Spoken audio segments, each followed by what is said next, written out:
और बहुत आनंद की बात है कि जब भी आप स्नान करें भोर में जल्दी, तो चाहे आप स्त्री पुरुष कोई भी हैं, तो स्नान आप वस्त्र के सहित ही कीजिए, कपड़ों को नदी में ना धोएं।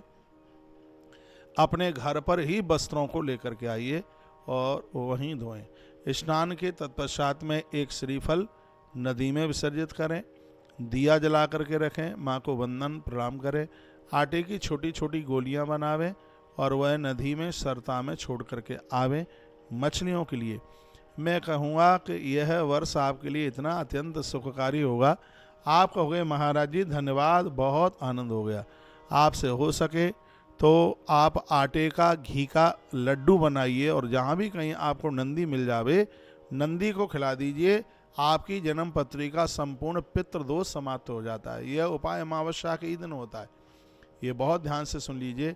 समी के वृक्ष के नीचे बैठ करके, समी के पेड़ के नीचे बैठ करके लड्डू बनाया जावे और उस लड्डू को समी की लकड़ियों से ही जला करके आटे को भूना जावे।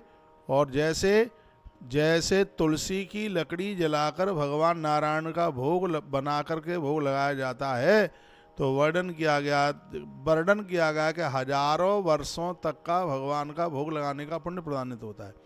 उसी प्रकार से पितृदोष को दूर करने के लिए समी की लकड़ी समी के वृक्ष के नीचे जला करके और उसके ऊपर आटा भूनकर नंदी के लिए लड्डू बनाए जावे और वह लड्डू संध्याकालीन समय में नंदी को खिलाया जावे, तो इससे पितृदोष समाप्त हो जाता है। तुलसी तपोवन गौशाला में ऐसा हम करते हैं, ऐसा नहीं है, ये सिर्फ आपको ही बताने के लिए है, ये हम खुद करते हैं। और मैं आपको कहना चाहूँगा कल दीपदान नदी में कल होगा दीपदान और नंदियों के लिए लड्डू, कल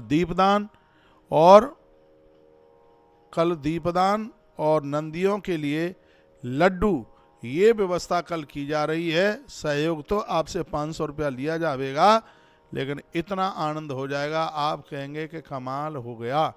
तो इससे आप न चूकें। कल अमावस्या है, सीधा वृंदावन यमुना केसी घाट पर यह एक विशेष व्यवस्था रखी गई है और इसमें हम आपसे एक छोटा सा सहयोग 500 रुपये का सहयोग लेकर के कल के अनुष्ठान को बिल्कुल पूरा किया जाएगा।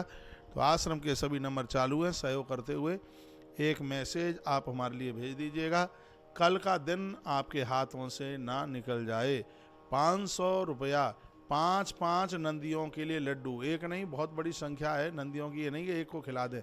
आपकी तरफ से 5 नंदियों के लिए लड्डू और एक विशेष रूप से दीपदान की व्यवस्था। सहयोग राशि कितनी है और वो लड्डू भी कितना है, एक लड्डू कितना है, 1 केजी का वजन। ये बड़े बड़े लड्डू हैं, बहुत बड़े बड़े लड्डू।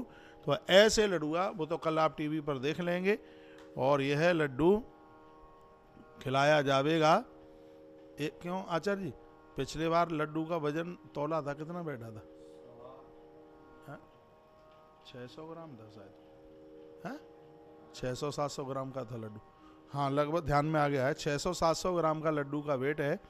तो 500 ग्राम यानी 5 नंदियों के लिए आपकी तरफ से और दीपदान दोनों को मिला करके सहयोग राशि कितनी है? 500 रुपया। कुछ भी नहीं है, समय लोगों को देसी घी के लड्डू बनते हैं। ये पितृदोष सब भाग जाएगा, कुंडली ठीक हो जाएगी, बढ़िया हो जाएगी। तो इसमें मैं तो कहूँगा कि कल की सेवा से कोई भी न चूकें, बहुत बड़ी व्यवस्था की गई है। कल सभी नदियों के लिए बहुत बड़े पैमाने पर लड्डुओं की व्यवस्था और नदियों में कल दीपदान। आपके पास 500 रुपया होगा, लेकिन आपके पास नंदी और वृंदावन की यमुना जी नहीं होगी। हमारे आचार्यों के द्वारा, ब्राह्मणों के द्वारा, आचार्य श्री मधुसूदन जी के तत्वावधान में कल का यह कार्यक्रम संपन्न होगा। मुकुंद भी है वहाँ पर और भी श्रेष्ठ आचार्य लोग हैं वहाँ, उनके द्वारा यह सब होगा। पूछकर व्यवस्था करके तभी उसके बाद में हमने ये अनाउंस किया है। तो कल की इस पितृ अमावस्या से कोई बिल्कुल भी चूक न जाए। कल अमावस्या को पूरी रात भर तिल के तेल की अखंड ज्योत जलेंगी। कितनी जलेंगी? 30 ज्योतें, 30 ज्योतें बड़ी बड़ी कल ये जलेंगी। तो कल के संपूर्ण अनुष्ठान में आपको यह भागीदारी मिल रही है। सहयोग कितना है? अखंड ज्योत 3 है। इसमें अखंड ज्योत है, इसमें लड्डू है और इसमें दीपदान है। सबको मिलाकर के सेवा राशि सिर्फ 500 रुपये की है। तो आप मुझे मत मैसेज भेजिएगा, आप आश्रम के सभी नंबर चालू हैं, उसमें अपने नाम के सहित अपना गोत्र लिख करके मैसेज भेज दीजिएगा। यह अद्भुत अनुष्ठान कल हो जाएगा, इससे आप बिल्कुल न चूकें। अभी मैं आपको अमावस्या के बारे में बता रहा हूँ। कुछ भक्तों ने अकाउंट के बारे में पूछा है, आचार्य जी फटाफट अकाउंट नंबर दे दीजिए और थोड़ा अमावस्या के बारे में बता दें कल के अनुष्ठान। बोले शंकर भगवान की जय। अभी आप पूज्य महाराज जी की पावन वाणी का आनंद ले रहे थे, बहुत सुंदर सुंदर बातें बताई। और सबसे आनंद की बात तो यह है, ये जो पूज्य महाराज जी के द्वारा बताया जाता है, ये टोटके नहीं, ये पौराणिक और प्रामाणिक है। जैसा कि और वेद और जहाँ पर शास्त्रों के माध्यम से जो ज्ञात है, वही पूज्य महाराज जी आप सबको बतलाते हैं। तो कल की पावन तिथि है अमावस्या। मैं सबसे निवेदन करूँगा, इस पितरों की अमावस्या से आप अवश्य में जुड़िए। और आनंद की बात तो यह है, जो अमावस्या के दिन दीपदान करता है, नदियों के किनारे जाता है और जो नंदी को प्रसाद खिलाता है, और उसमें तो अगर कहीं घी के